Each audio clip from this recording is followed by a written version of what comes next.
A dime a dozen. If the expression rings true for anything in anime, it's the cute girls doing cute things genre.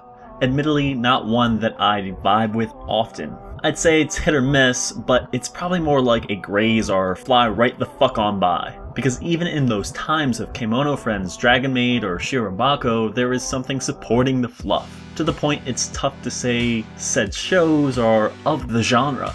Kemono has its mystery, Shirobako its behind the scenes of anime production, Dragon Maid its message of finding purpose in the life of being an adult. New Game, however, has moderately well animated cute girls. I suppose that's not entirely fair. At the very least, it has graduated from high school to the workplace, a budding trend these last few years. One I do enjoy, but that's about the best New Game has to offer. So why don't these girls work as opposed to any other? Let's take a look at a scene from K-On!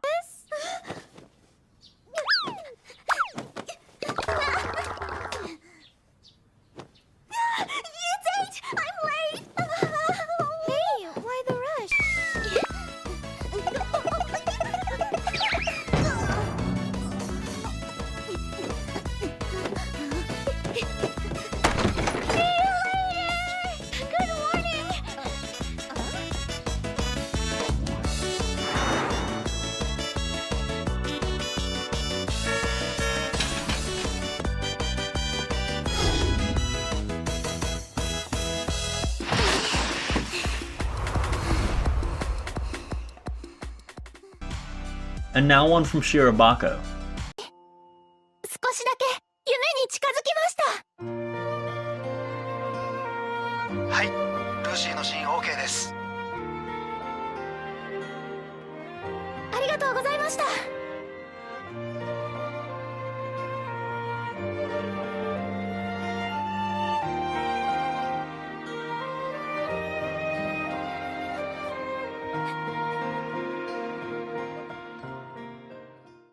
Now from New Game. This is the first time I've seen your smile.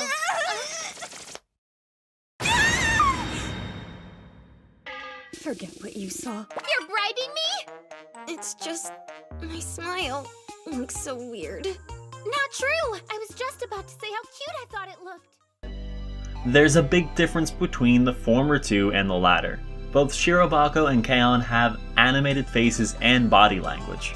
All the little nuances contribute to how they distinguish themselves from the animation of others, but also how the characters are given a distinct personality. There is a big issue with how anime, especially of this type, handles faces.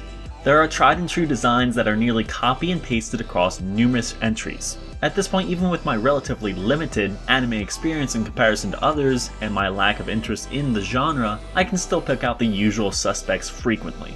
I'm not only talking about the reaction faces that take on dramatically different art styles, sporting action lines, or some similar animation tactics as background substitute, because New Game uses far too many of those, but just everything in general is so damn familiar. I get the obsession anime fans have with face humor, and why the industry capitalizes on it. The human face is the heart of expression after all. It's a whole lot harder to animate emotions through other body parts, barring the nervous tapping feet or angry clenched fist. Now how about Kemono Friends? A show with incredibly limited animation.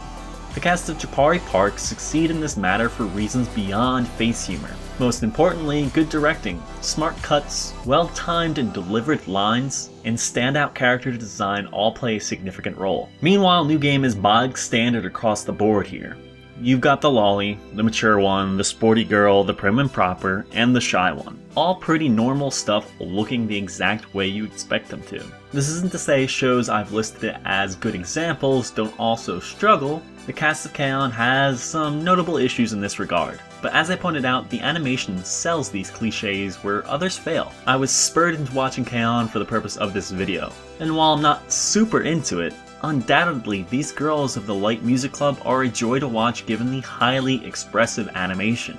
New Game feels sterile, without a pulse. A brief high point exists in the design of some of the employee desks, reflecting the person who works there. Or the episode where they go out to drink and I thought it would at least have the gusto to show some underage drunkenness. But then it just sheepishly dodges the issue with a "ah, but you can't drink yet" explanation. It could have been fun to see this 18-year-old who is so dead set on looking and playing the part of a professional adult, attempting to sneak a drink with the rest of her adult co-workers. This is just another puerile anime though, like when harem shows targeted at the male audience are the most prudish about sex, which New Game also has issues with. There's the 25-year-old Ko Yagami, who is seen regularly waking up in the office in her panties, which is pointed out by coworkers, and the camera even gets in for a real close and ill-timed ass shot. This seemingly confident woman, though, is then forced to talk about her love life and sounds like a 13-year-old who has never kissed anyone. The other explanation here is that maybe I'm jumping to conclusions. Just because you strut around in your underwear amongst co-workers of the same gender doesn't necessarily equal confidence. Then why does this show sexualize her if being sexual isn't her nature? The reason? Same old boring voyeuristic fan service that anime often has issue with. The core conceit of New Game is that Alba has started working at a game studio. Like I said, I'm down for more workplace settings, but they don't really do much with it here other than make it totally confusing as to how Alba was even hired. An 18-year-old with a proven track record could get a job in the game industry. Typically, the college route is very helpful, but assuming you have undeniable talent, I can buy it.